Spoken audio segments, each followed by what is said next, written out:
जब मैं स्वयं अपने पुत्र की दिव्यता नहीं पहचान सकी, तो देवराज इंद्र और अन्य देवताओं को उसका परिचय कैसे प्राप्त होगा? सर्वथा उचित है आपका कथन देवी, क्योंकि अपने इस रूप में अभी गजानन को स्वयं अपने वास्तविक रूप का परिचय नहीं है, क्योंकि अभी उनकी कुंडलिनी जागृत नहीं हुई है। कुंडलिनी जागृत होते ही उन्हें स्वयं ज्ञात हो जाएगा कि वो पर ब्रह्म स्वरूप ही हैं। तब उन्हें अपने जन्म का प्रयोजन भी ज्ञात हो जाएगा। एक बार वो अपनी मानवीय एवं शारीरिक सीमाओं को भेद देगा, एक बार उसे स्वज्ञान हो जाएगा तो वो अपने मूल रूप में आ जाएगा, सर्वोच्च ईश्वर के स्थान पर स्थापित होगा। इसका अर्थ तो यह है स्वामी कि मैंने व्यर्थ ही देवराज इंद्र को चुनौती दी। एक दिन ऐसा आएगा जब स्वयं मेरा पुत्र गजानन देवराज इंद्र को अपना वास्तविक परिचय देगा। माँ, पिताश्री। गजानन तो परब्रह्म ही हैं, जिन्होंने एक बालक के रूप में अवतार लिया है। कुंडलिनी जागृत होते ही उन्हें स्वयं ज्ञात हो जाएगा कि वो पर ब्रह्म स्वरूप ही हैं। वो तो अच्छा था कि उन गंजी के पास इतने सारे फल थे, अन्यथा भूख के कारण मेरी अवस्था बहुत विकट हो जाती। किंतु माँ, मुझे अभी भी बहुत भूख लगी है। चलो पुत्र, भीतर चलो, मैं तुम्हें और दुग्ध देती हूँ। नहीं माँ, अब दुग्ध नहीं, अब मुझे भोजन चाहिए, जैसा भैया को प्राप्त होता है वैसा भोजन। अरे, हमारे पुत्र गजानन को अभी तक भोजन प्राप्त नहीं हुआ। नहीं मामा जी। देवी पार्वती, ये तो सर्वथा अनुचित। उसे अवश्य भोजन मिलना चाहिए। किंतु भ्राता श्री हरि नारायण, मैं उसे अभी अन्न कैसे दे सकती हूँ? उसका अन्नप्राशन। प्रिय, स्वयं अन्नपूर्णा हैं आप, गजानन की माता हैं, इसलिए आपको स्वयं गजानन का अन्नप्राशन करवाना चाहिए। आहा, मेरा अन्नप्राशन। इससे शुभ भला और क्या हो सकता है। देवी लक्ष्मी, देवी सरस्वती एवं ब्रह्मदेव और विष्णुदेव की उपस्थिति में यदि आपके हाथों से गजानन का अन्नप्राशन किसी भी दिव्य उत्सव से किसी भी रूप में कम नहीं है। उचित है नाथ, मैं स्वयं अपने पुत्र गजानन का अन्नप्राशन करूंगी और अन्नप्राशन के बाद उसकी कुंडलिनी जागृत करने के लिए उसकी शिक्षा प्रारंभ करूंगी।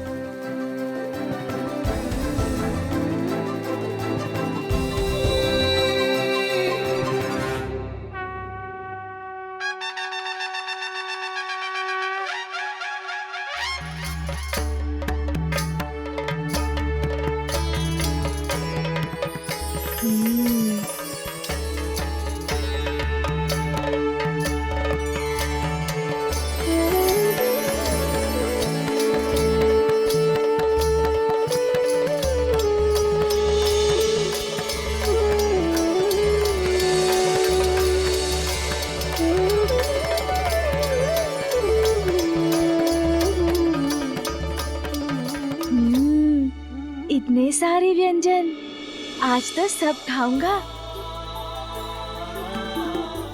अब हम गजानन का अन्नप्राशन संस्कार प्रारंभ करते हैं। सर्वप्रथम इस परिवार के सबसे बड़े सदस्य, हम सभी के आदरणीय गजानन के नाना महाराज हिमवान उसको भोजन का प्रथम निवाला देंगे।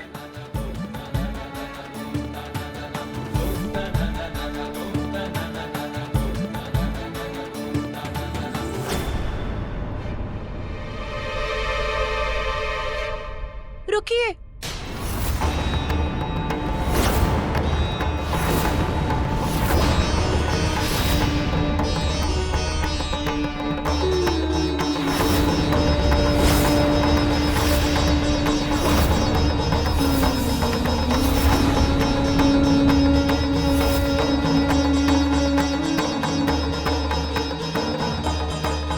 उमा, क्या हुआ?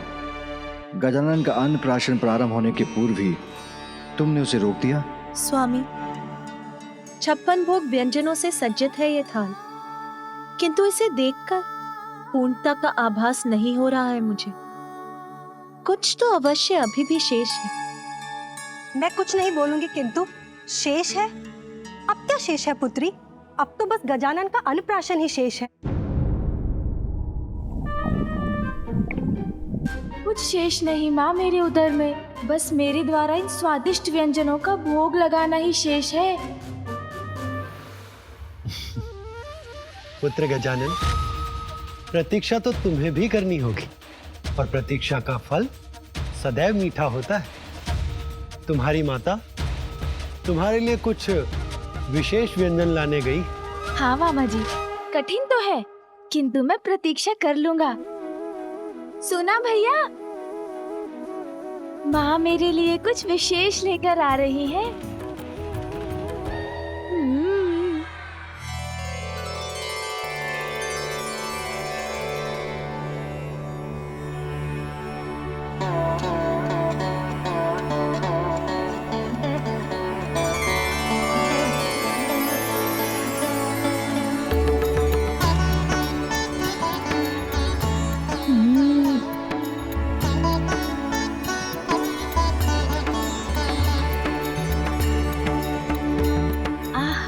कितना सुंदर है ये, अवश्य बहुत स्वादिष्ट भी होगा।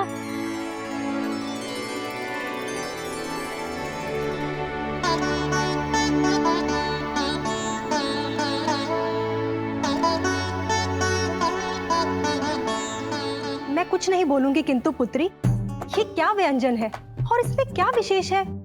आटे से बना हुआ साधारण मिष्ठान ही तो प्रतीत हो रहा है ये।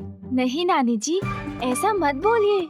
माँ ने मेरे लिए बनाया है तो असाधारण ही होगा ये मिष्ठान, है ना माँ? वैसे इसको बोलते क्या है माँ? मोदक। मोदक? जय गणेश जय गणेश जय गणेश देवा, जय गणेश जय गणेश जय गणेश देवा, जय गणेश जय गणेश जय गणेश देवा। जो अपनी विशेषता से सबको मोद अर्थात आनंद प्रदान करेगा। पुत्र, माता उचित कहती है, दिखाई देने में तो साधारण ही है ये, किंतु उचित तो तुम्हारा भी कथन है पुत्र, क्योंकि ये मोदक भीतर से अत्यंत असाधारण है। मैं कुछ नहीं बोलूंगी, किंतु समझ नहीं आया, भीतर से असाधारण? जैसे तुम हो, जैसा मैं तुम्हें बनाना चाहती हूँ, वैसा ही है ये मोदक। आप मुझे मोदक जैसा बनाना चाहती हैं माँ, किंतु उसे खाए बिना, उसके स्वाद को जाने बिना मैं उसके समान कैसे बन सकता हूँ?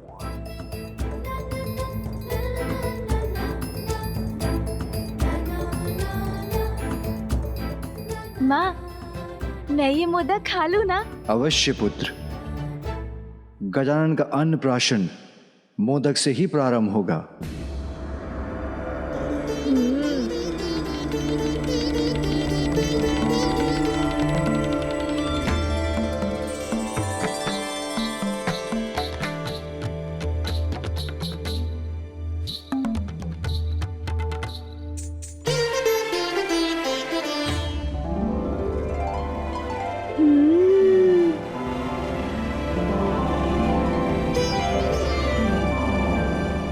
आहा, सत्य कहा था माँ आपने। जितना भीतर जाओ, इसका असाधारण स्वाद तो बढ़ता ही जाता है। इतनी मिठास, ऐसा स्वाद छिपा है इसके भीतर, जिसका अनुमान इसे देखकर नहीं लगाया जा सकता। हाँ पुत्र, जैसे मोदक को देखकर कोई नहीं जान सकता कि उसमें कितनी मिठास है, वैसे ही हम सबके भीतर परमात्मा रूपी सुंदर सत्य का वास है, किंतु मोह माया में लिप्त होने के कारण हम उसकी सुंदरता उनको नहीं जान पाते। उनका परिचय तो मोह माया त्याग कर ही प्राप्त होता है, समझे? हाँ माँ। माँ, आप गजानन की नानी हैं, इसीलिए अब आप गजानन को मोदक खिलाइए।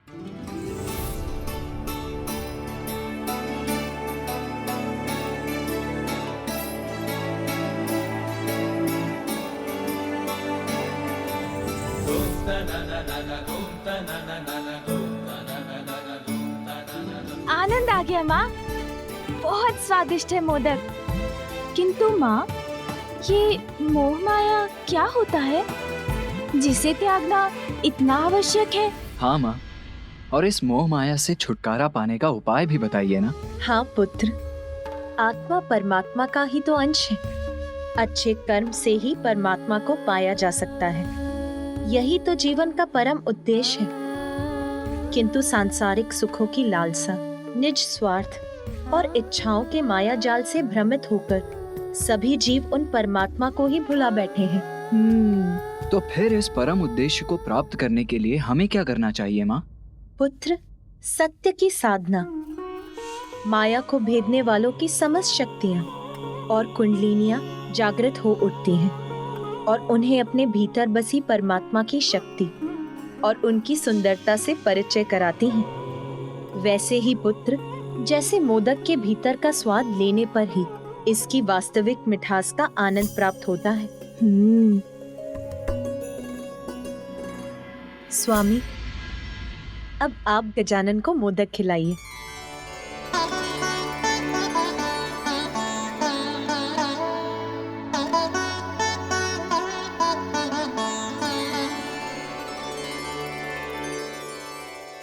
पुत्र, अनेकों मिथ्या आकर्षण है संसार में जो पल पल पर प्रस्तुत होकर हमें भ्रमित करते हैं। स्वादिष्ट भोजन, मन भावन सुगंध, प्रिय शब्द, सुंदर दृश्य, कोमल स्पर्श अर्थात पांचों इंद्रियाएं इच्छाओं का रूप लेती हैं और इच्छाएं छह विकारों को जन्म देकर हमें भटकाती हैं।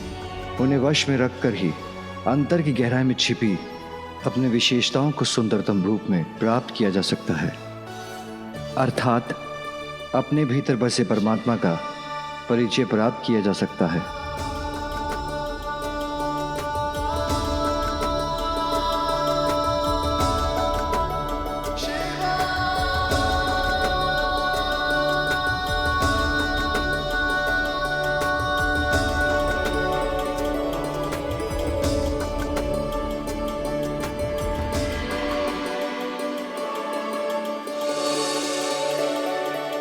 अपनी अंतरात्मा में झांककर अपने अवगुणों को दूर करना, बुराई का मार्ग त्याग कर अच्छाई के मार्ग पर चलना, गुणों को निखारना, परमात्मा से मिलन के अपने परम उद्देश्य पर स्थिर रहना, अपने भीतर छिपी सुंदरता से संपूर्ण जगत को आनंदित करना, जीवन के इसी परम ज्ञान का प्रतीक है ये मोदक।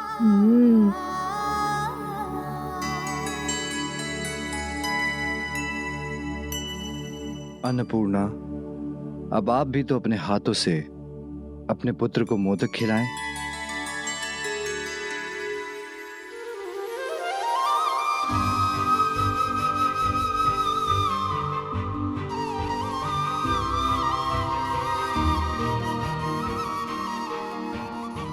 लो पुत्र। मोदक की आकृति भी कितनी विशेष है ना।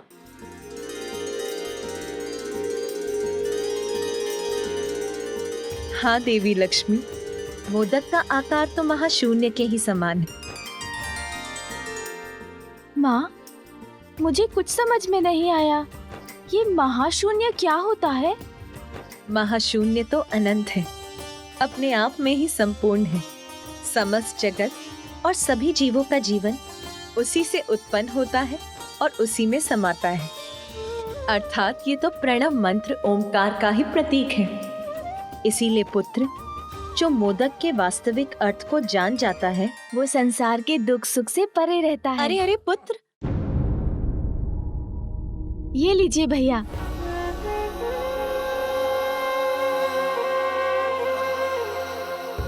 माता, ये मोदक का ही प्रभाव है जो गजानन अपना भोजन मुझसे बांटना सीख गया।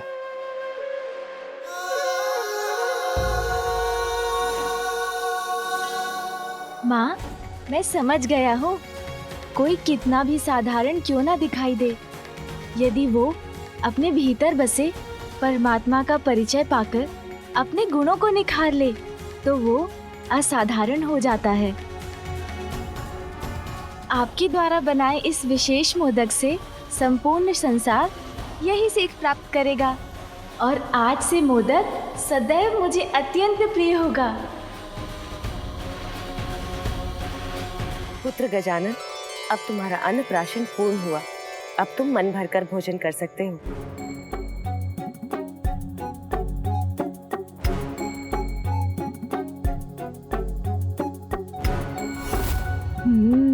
आज तो मन भरकर भोजन करूंगा।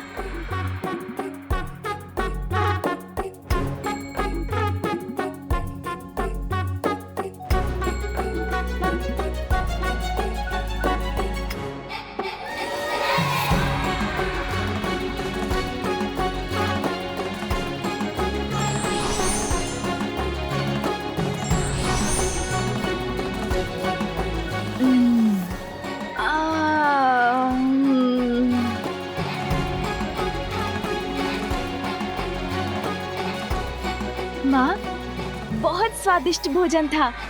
आनंद आ गया और मेरा उदर भी भर गया। आपकी अनुमति हो तो मैं निद्रा करने जाऊं? हाँ पुत्र, अपनी नानी माँ के साथ जाकर थोड़ा विश्राम कर लो।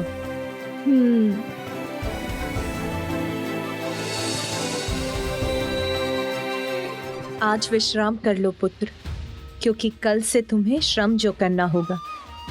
कठोर तप कर शक्ति और दिव्यता की साधना करनी होगी।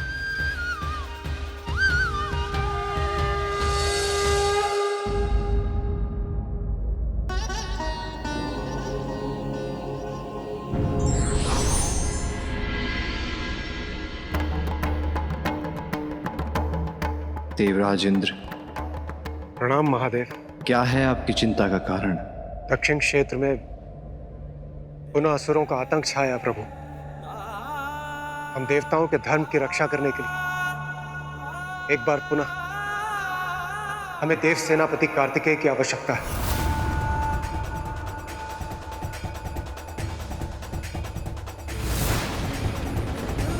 अभी तो मैंने अपने लाल को ठीक से अपने हृदय से भी नहीं लगाया।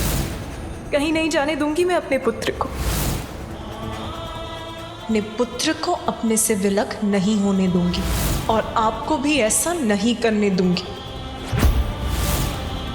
कार्तिकेय का यहाँ से जाना देवी पार्वती कदापि स्वीकार नहीं करेंगी।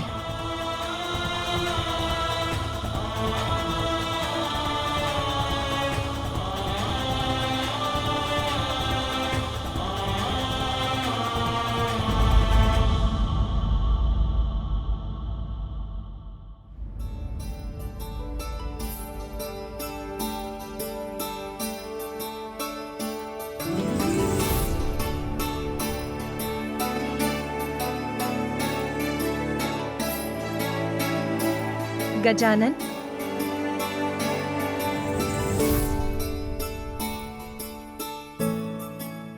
उठो पुत्र गजानन।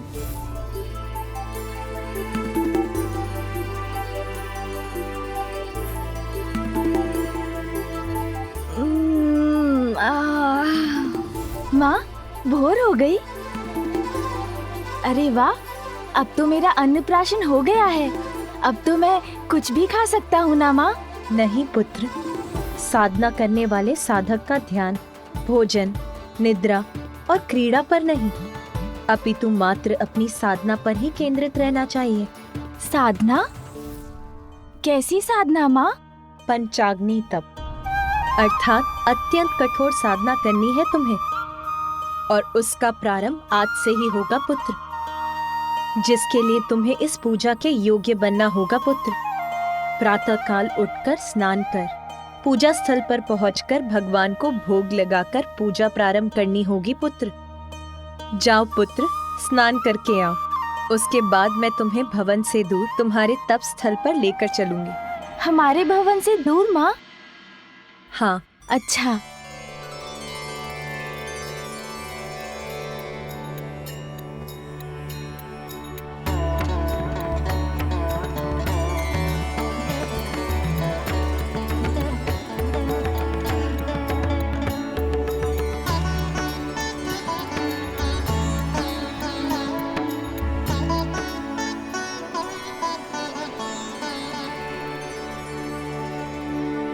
माता, मार्ग तो समाप्त हो गया।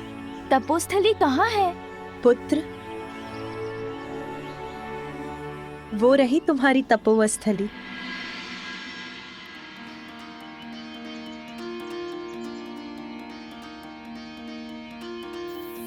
पार्वती के मन में उमड़ी ममता, माँ की गोद में आए विघन हरता। पार्वती के मन में उमड़ी ममता, माँ की गोद में आए विघन हरता। अद्भुत बालक पर माँ प्रेम लुटाती, प्रथम देवता जग में उसे बनाती। हाँ, प्रथम देवता जग में उसे बनाती।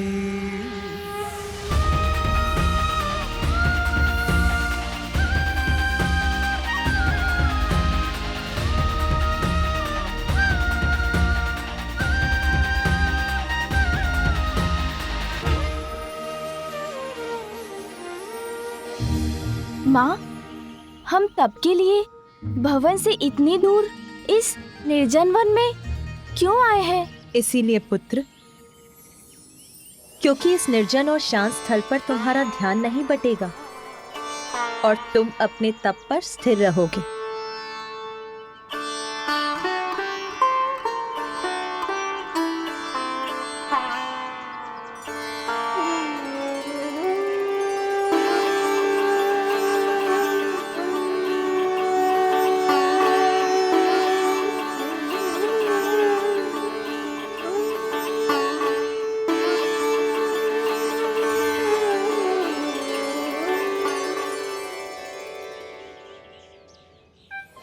किंतु माँ, ये पंचाग्नि तप क्या होता है? इसका क्या महत्व है? पुत्र, हमारे शरीर में 7 चक्र होते हैं।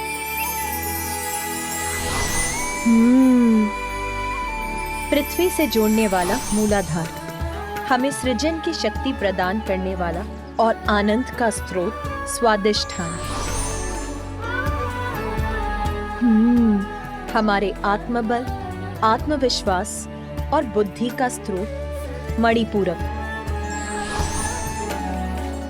प्रेम, संवेदनशीलता और करुणा का स्रोत अनाहत। हमारे जीवन में सत्य के स्वर को प्रबल बनाने वाला विशुद्धि, सहज ज्ञान, अंतर्दृष्टि का केंद्र अजना और सहस्त्रार विशुद्ध पावन चेतना का स्रोत। कुंडलिनी वो शक्ति, वो ऊर्जा है जो हमारी रीढ़ के आधार स्थान पर स्थित रहती है। तप और ध्यान के प्रभाव से ये कुंडलिनी शक्ति जागृत होकर सभी चक्रों से होते हुए ऊपर की ओर बढ़ती है और जब वो हमारे शीश, हमारे मस्तक में प्रवेश करती है तो हमें परम ज्ञान की प्राप्ति होती है। अपनी इस शक्ति को जानने के लिए हमें इन सभी चक्रों को शुद्ध करने की आवश्यकता है। पंचाग्नि तप से जागृत अग्नि तुम्हारा शुद्धिकरण करेगी पुत्र। इस दीपक की लौ पर अपना ध्यान केंद्रित कर तुम अपना तप आरंभ करोगे पुत्र। तुम्हारे ध्यान की गहराई में उतरते ही इस दीपक की अग्नि से तुम्हारे चारों ओर पंचाग्नि को प्रज्वलित करेगी और यही तुम्हारे समस्त चक्रों के शुद्धिकरण का संकेत होगा और फिर तुम्हें सर्वोच्च आत्मज्ञान की प्राप्ति होगी। अब भोग लगाकर तुम्हें अपने तप का शुभारंभ करना चाहिए पुत्र। हाँ माँ।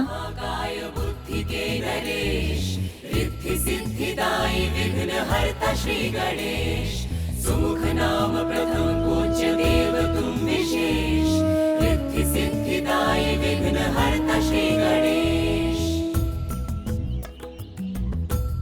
अब पद्मासन में बैठकर अपना समूचा ध्यान इस दीपक की लौ पर केंद्रित करो।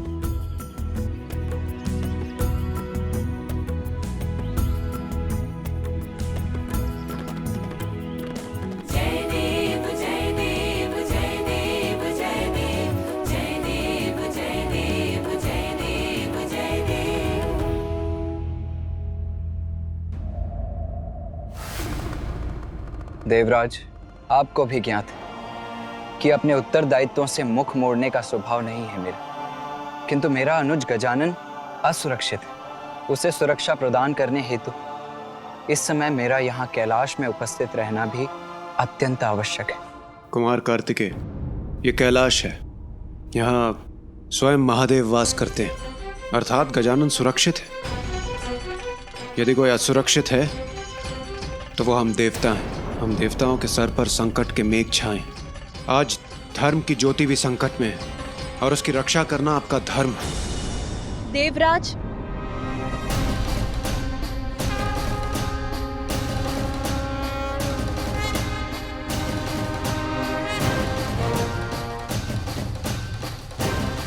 मात्र माता पार्वती और भोलेनाथ का पुत्र होने कारण हम उन्हें वो पद प्रदान करते जिस पद की योग्यता प्रमाणित करने के लिए उन्होंने अब तक कुछ भी नहीं किया। देवत्व प्राप्त करने का एकमात्र कारण योग्यता प्रमाणित करने वाला कर्म होना चाहिए, जन्म नहीं। प्रणाम माता।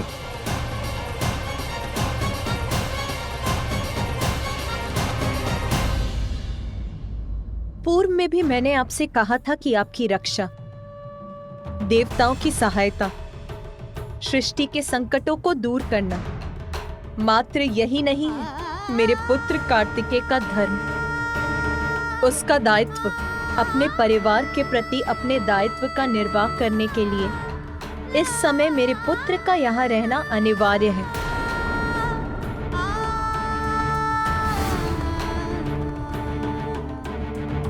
प्रभु, मैं तो केवल निवेदन ही कर सकता हूँ, निर्णय तो आप ही को लेना है। और मैं आपके परिवार में हस्तक्षेप करने की दृष्टता भी नहीं कर सकता। किंतु प्रभु, आज संकट मुख खोलकर खड़ा है। उसे नष्ट करने के लिए देव सेनापति होने के नाते कुमार कार्तिकेय का दक्षिणी छोर पर होना अति आवश्यक है। प्रभु इंद्रदेव, मेरा छोटा पुत्र कार्तिकेय का अनुज गजानन एक अत्यंत कठिन तप का प्रारंभ कर रहा है आज। उसके लिए मुझे अपने पुत्र कार्तिकेय की यहाँ आवश्यकता है। तो तप कर रहा है गजानन, अर्थात माता पार्वती अपने प्रण को भूली नहीं है। यदि गजानन इस तप में शक्तिशाली हो गया तो ज्ञात नहीं वो कितना समर्थ हो जाए। तप के पश्चात तो वो कदाचित मुझे ही देवराज के पद से हटाकर स्वयं मेरा स्थान न ले ले। नहीं, मैं ये कदाचित नहीं होने दूंगा। प्रिय, तब से तुम गजानन को सबल समर्थ क्यों बना रही हो? इसीलिए ना कि वो आत्मनिर्भर हो सके, सब जगत का कल्याण कर सके, लोक कल्याण का हेतु बन सके। तनिक विचार करो उमा, तुम्हारा पुत्र कार्तिकेय तो तुम्हारी शक्ति पाकर पूर्व से ही सर्व समर्थ है। वो अपनी रक्षा करने के साथ साथ वो सज्जनों की रक्षा करने में भी सक्षम है, और वही उसका धर्म है ना? पुत्र, तुम ही कहो, तुम्हारा कर्तव्य कहाँ है, यहाँ या दक्षिण में?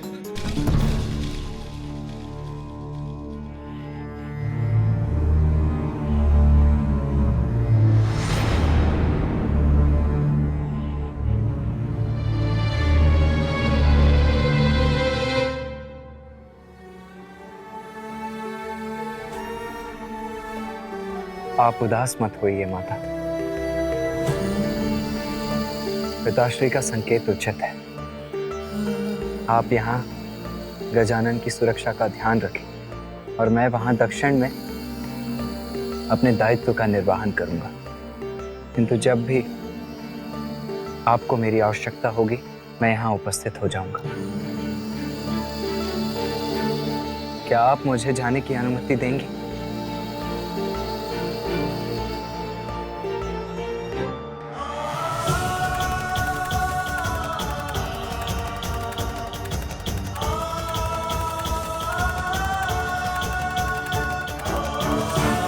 माता, क्या आप गजानन को मेरे प्रस्थान की सूचना दे देंगी? वहां जाकर उसके तप में कोई व्यवधान नहीं डालना चाहता।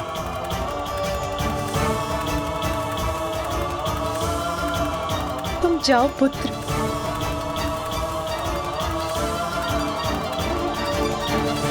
कर्तव्य के आगे अपने स्नेह का बलिदान देने का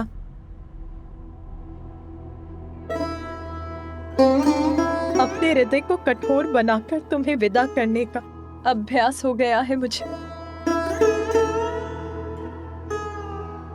और आप भी सुन लीजिए इंद्रदेव, यदि मेरा पुत्र गजानन अपने इस तप में सफल हुआ तो उसे कभी किसी की सहायता की आवश्यकता नहीं होगी। वो भी सर्वसमर्थ होकर अपनी ही नहीं, संसार की सभी बड़ी समस्याओं को सुलझाने में सक्षम हो जाएगा।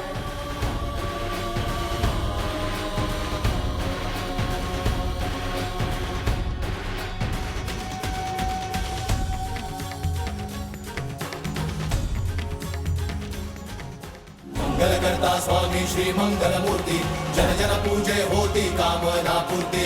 जय देव जय देव, चिन्हरण सुखदायक देव गणराया, वांछित फल पाया जो चरणों में आया। जय देव जय देव।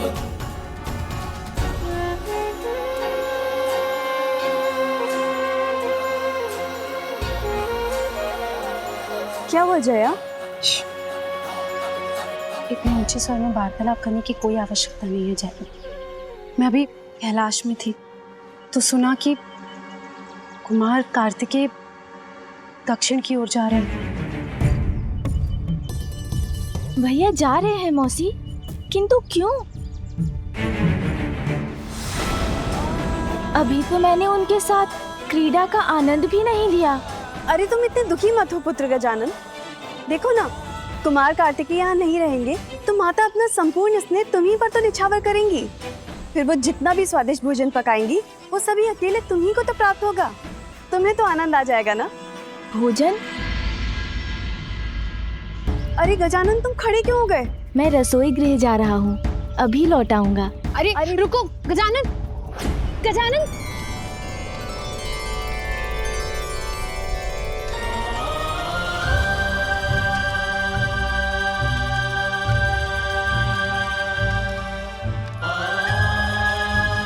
क्या चाहिए तुम्हें?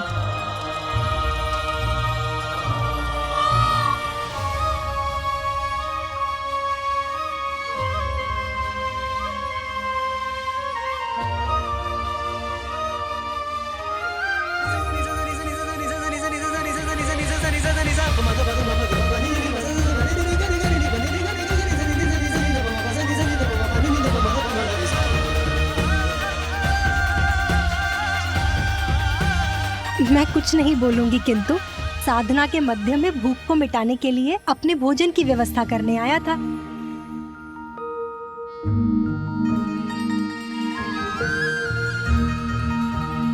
भैया, मैं आपके वाहन से भेंट कर सकता हूँ?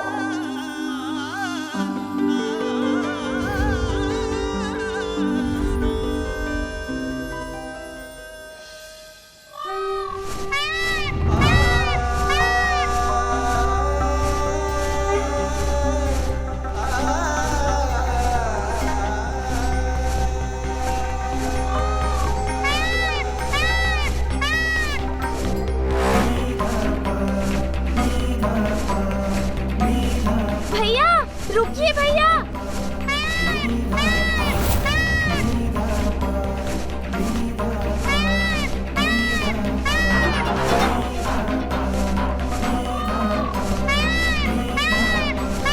भैया रुकिए, भैया रुकिए, भैया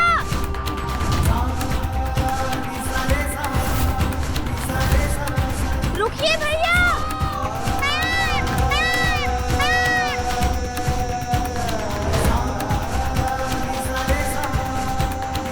रुकिए, भैया भैया इधर देखिए ना। रुकिए भैया। खजान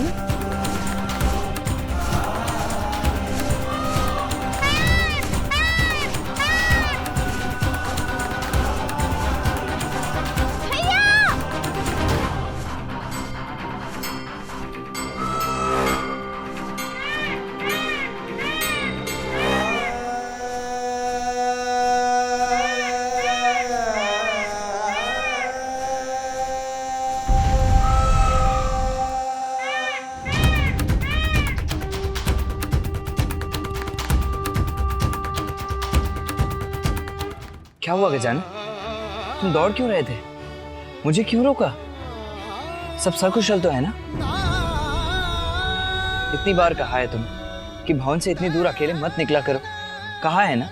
फिर माता को पता है तुम यहाँ हो? ये क्या है? भोजन आपके लिए, माँ के हाथों का बनाया हुआ भोजन। आपको अत्यंत प्रिय है ना माँ के हाथों का बनाया हुआ भोजन? ये लीजिए, जब मन हो तब खा लीजिएगा।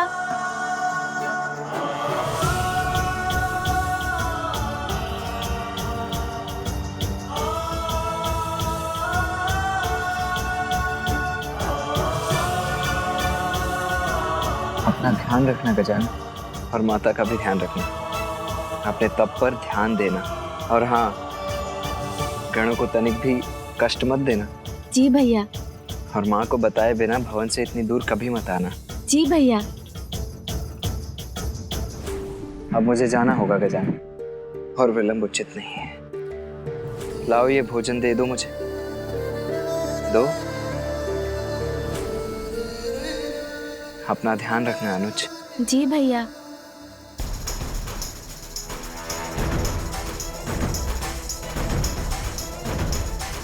आपका जाना मुझे तनिक भी अच्छा नहीं लग रहा भैया, किंतु आपको रोक भी तो नहीं सकता ना।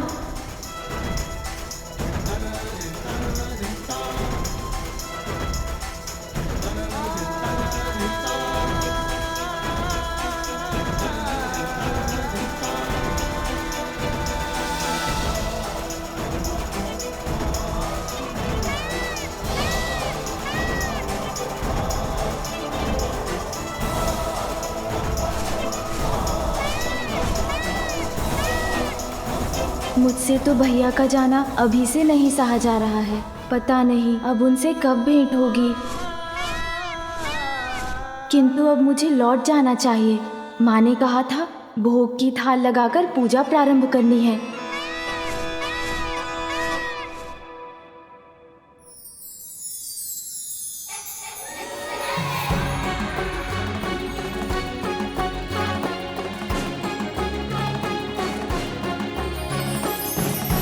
अरे वाह, कितनी सुंदर तितली है।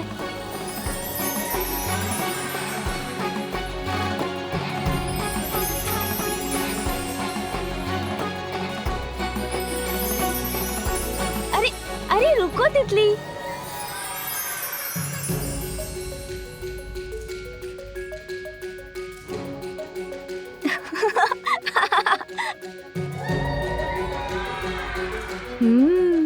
विश्राम कर रही हो तुम?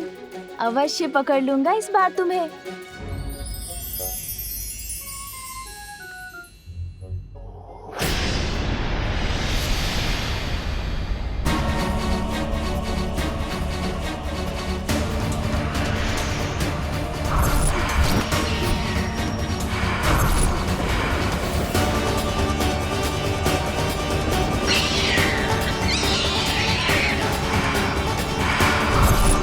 अरे ये तितली नहीं, कोई असुर है।